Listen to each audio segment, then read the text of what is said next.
നമസ്കാരം, വിനിയാണ്. വിനീസ് കിച്ചണിലേക്ക് എല്ലാവർക്കും സ്വാഗതം. ഇന്ന് ഒരു ഹോം റെമഡിയാണ് കേട്ടോളൂ. ഹോം റെമഡി എന്ന് പറഞ്ഞാൽ അമ്മ എനിക്ക് തന്നിട്ടുള്ള സംഭവം. മുത്തശ്ശിമാര് പണ്ട് കാലത്ത് തറവാടുകളിലൊക്കെ കൊടുത്തിരുന്ന ഒരു സംഭവം, ചുമയ്ക്കുള്ള മരുന്ന്. അതായത് നന്നായിട്ട് കുട്ടികൾ ചുമക്കുണ്ട്. ഇത് വലിയ ആൾക്കാർക്കും യൂസ് ചെയ്യാം. ഇതിപ്പോൾ ഞാൻ ഉണ്ടാക്കുന്നത് എൻ്റെ 6 വയസ്സായിട്ടുള്ള മോന് നല്ല ചുമയുണ്ട്. അപ്പോൾ അവന് വേണ്ടി ഉണ്ടാക്കുകയാണ്. അപ്പോൾ ഇതൊരു കുട്ടികളുടെ റെസിപ്പിയാണ്. നേരെ മറിച്ച് വലിയ ആൾക്കാർ കാണാന്നുണ്ടെന്നുണ്ടെങ്കിൽ ഇതിൻ്റെ കുറച്ചും കൂടി ഇൻഗ്രീഡിയൻസ് കൂടും. ഇപ്പോൾ നോക്കാൻ പോകുന്നത് ചുമ എന്ന് പറഞ്ഞാൽ നല്ല കഫക്കെട്ടുള്ള ചുമയ്ക്കാണ് ഞാൻ പറയണത്. ഇപ്പം ഇവിടെ നാച്ചുറൽ ഹണി, ഞാൻ ഈ ഒരു പെർട്ടിക്കുലർ ബ്രാൻഡാണ് വാങ്ങിക്കുക. പക്ഷെ നിങ്ങൾക്ക് ഏത് നല്ല ചെറുതേൻ കിട്ടുകയാണെന്നുണ്ടെങ്കിലും വാങ്ങിച്ചോളൂ. ഇതിപ്പോൾ എൻ്റെ അടുത്ത് ഒരു വലിയ സ്പൂണിന് 2 സ്പൂണ് തേനുണ്ട്. ആ 2 സ്പൂൺ തേനിലേക്ക് ഞാൻ, എൻ്റെ മോൻ നന്നായിട്ട് പെപ്പർ കഴിക്കും, ബ്ലാക്ക് പെപ്പർ നന്നായി കഴിക്കും. സോ ഞാൻ അതിലേക്ക് ഒരു വലിയ സ്പൂണിന് 1 സ്പൂൺ ബ്ലാക്ക് പെപ്പർ യൂസ് ചെയ്യുന്നുണ്ട്. നിങ്ങൾ കുട്ടികളുടെ എരിവിന് അനുസരിച്ചിട്ട് യൂസ് ചെയ്തോളൂ. പിന്നെ മഞ്ഞൾപ്പൊടി, ഒരു വലിയ സ്പൂണിന് 1 സ്പൂൺ മഞ്ഞൾപ്പൊടി. പിന്നെ വേണ്ടത് ഇതേ തന്നെ വലിയ ആൾക്കാർ കാണാന്നുണ്ടെന്നുണ്ടെങ്കിൽ നിങ്ങൾ ഇതിൽ ഇഞ്ചി ഗ്രേറ്റ് ചെയ്ത ഇഞ്ചിയും പിന്നെ നാരങ്ങ നീരും കൂടി ഇതിൽ ആഡ് ചെയ്യും. നേരെ മറിച്ച് കുട്ടികൾക്ക് അത് വേണ്ട.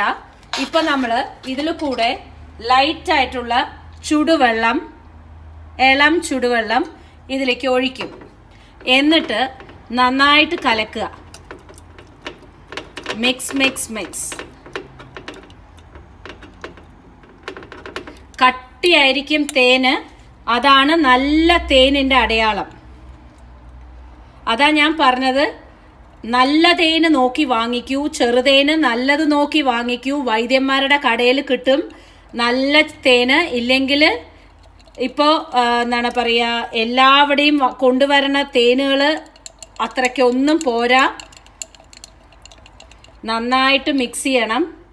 ഇത് കണ്ടോ, കൊഴുന്ന് ഒരു സിറപ്പ് കിട്ടും. നമുക്ക് ലേശം കൂടി വെള്ളമാക്കാം. ഒരു ഡ്രോപ്പ് വെള്ളം ഒഴിച്ചിട്ടുണ്ട്. ഇത് എല്ലാ 1 മണിക്കൂർ കൂടുമ്പോഴും 1 സ്പൂണ് വീതം കുട്ടികൾക്ക് കൊടുക്കുക. അതായത് കുട്ടികൾക്ക് എന്ന് പറഞ്ഞു കഴിഞ്ഞാൽ 5 വയസ്സ് മുകളിലുള്ള കുട്ടികൾക്ക് കൊടുക്കാം. അതിന് താഴെയുള്ള കുട്ടികൾക്ക് കൊടുക്കാൻ പാടില്ല.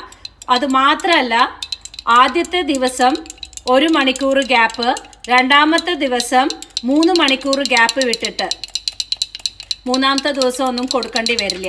അപ്പോഴേക്കും തന്നെ മാറിയിട്ടുണ്ടാവും. കാണിച്ചു തരാം അതെങ്ങനെയാണ് ഉണ്ടാവുക എന്നുള്ളത്. ഇപ്പോ ഇതിനെ ഞാൻ ഒരു ബൗളിലേക്ക് പോർ ചെയ്ത് കാണിച്ചു തരാം. നോക്കുക, കൊഴുക്കനെ ഒരു സിറപ്പ് കണ്ടില്ലേ? ഇത് ഇപ്പൊ നോക്കൂ, 1 സ്പൂൺ വെച്ചിട്ട് ഇതാ ഇങ്ങനെ അങ്ങട് ഓരോ മണിക്കൂർ കൂടുമ്പോൾ കുടിക്കാൻ കൊടുക്കുക. നല്ല വ്യത്യാസം ഉണ്ടാവും. പറഞ്ഞാൽ അടിപൊളി വ്യത്യാസമായിരിക്കും ചുമയ്ക്ക്. നന്നായിട്ട് രാത്രി ഉറങ്ങുകയും ചെയ്യും. അവർക്ക് ഒരു ടെൻഷനും ഉണ്ടാവില്ല ഇങ്ങനെ ഒരു ബോട്ടിലില്. പിന്നെ അത് മാത്രമല്ല, രാവിലെ ഉണ്ടാക്കിയ രാത്രി ആവുമ്പോഴേക്കും തീർക്കണം കേട്ടോ. ആ സാധനത്തിനെ തന്നെ അടുത്ത ദിവസം രാവിലെ കണ്ടിന്യൂ ചെയ്യാൻ പറ്റില്ല. Things should be fresh.